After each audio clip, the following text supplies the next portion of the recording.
The Ombudsman is investigating the decision-making around the resettlement for Afghan nationals. Many helped our Defence Force in Afghanistan and had been offered a home here, but are still struggling to get entry. The window to get a visa was opened for just 9 days in August last year. 146 people who have been granted visas are yet to arrive in New Zealand. Since the cut-off date for visas, an extra 364 people applied. 130 of them were declined. Alan Nelson was an engineering officer in the New Zealand Defence Force and was previously deployed to Afghanistan. And Alan joins us now. She's an advocate for the resettlement here. Alan, thank you very much for being with us. If I can start with those who do have visas and are still in Afghanistan, why is it that they haven't been able to come here yet? The ones that are still waiting to evacuate, it's basically just waiting for the right paperwork to come through. So I think that'll happen soon, and hopefully those last people with New Zealand visas will be evacuated to New Zealand. And what about those who don't have visas and who want them? How many, anecdotally, do you think there are in that group? Yeah, so the families that we've been advocating for, we probably know of around 100 or so who sit in that box. There probably are a few more than that, but we're not talking a great amount in terms of the whole number of people that have been issued New Zealand visas and have evacuated to New Zealand. There's not actually that many more that we need to grant visas to. Right, so we have heard stories like what Christopher Lutz, the national leader, was telling us this morning about Omadullah Atagi, who's had a second rejection and no right to appeal now. Why are people like this who have evidence of helping the New Zealand Defence Force, why are they being rejected? Melissa, I have no idea. We've got cases that we're advocating for where one family member has been approved for a visa, and then another family with the exact same role, the exact same credentials, we provided the same supporting evidence, have been declined. And so we don't know why. And I think the biggest issue, Melissa, is that there's no feedback. So all that happens is they get a rejection, but with no explanation of why they've been rejected. And that's really troublesome. And what is the situation like for them in the meantime in Afghanistan? Yeah, so I mean, it's certainly not stable over there. We've got, a humanitarian crisis going on. There's increased reports of fighting. As we know, restrictions for women are getting particularly difficult. But I think what's really pertinent to these families, the ones that worked with New Zealand agencies, is because of their association with us, they are living in hiding and in fear for their lives. And that's been the case for kind of 9 months now. It's a pretty horrible place to be living in that situation.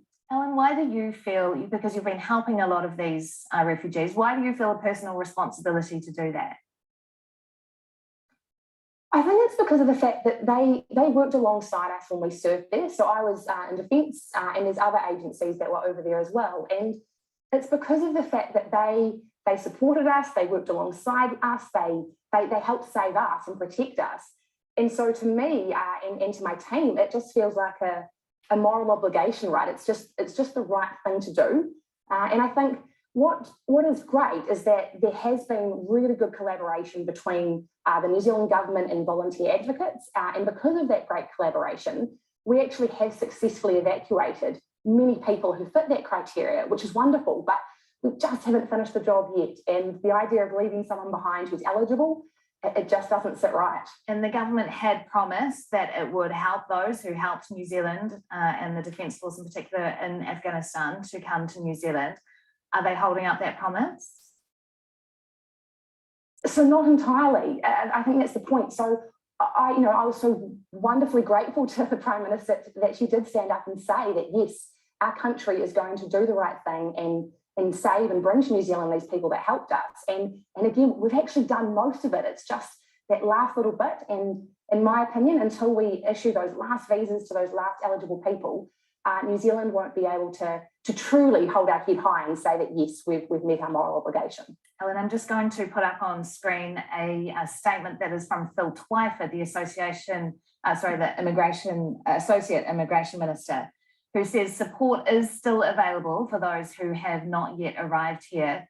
But the government's focus is currently on ensuring all the resettled Afghans are sufficiently supported as they settle in New Zealand. So looking after those who are here. Is that fair enough, Ellen? Oh, I think there's two parts to it. So, I mean, he's absolutely right. Of course, we need to focus on helping to resettle the people that have got to New Zealand. So, he's correct in that. But I don't think that's an excuse to not finish the job and issue visas to these last, smallish portion of people that are eligible and have been rejected for reasons that just don't seem logical and don't make sense. The Ombudsman has announced that they will be investigating those decision-making actions. What do you think in particular they should be focusing on? What issue do you have with the decisions that are being made? Yeah, I think there's two things. One of them is around verification. So in some cases, we've been told that someone's been declined because they couldn't be verified, but there's a whole lot of supporting evidence that just doesn't make sense when there might be, say, references from either current or ex-serving senior NZDF personnel, same thing for other agencies. So I think that's the first one is, if you're saying that they're not verified, there really needs to be a bit of an explanation there when there is supporting evidence. And the other one is around meeting the eligibility criteria. Same thing, when we're told that they don't meet the eligibility criteria, yet we certainly believe that they do. And we've had one family that gets a visa, another family in the exact same scenario doesn't get one. It just doesn't seem like logic's been applied. So I think they would be the two things: is consistent application of the criteria and also an explanation if someone said that they're not verified. Afghan resettlement advocate Ellen Nelson. Ellen, thanks very much for your time and being with us this morning.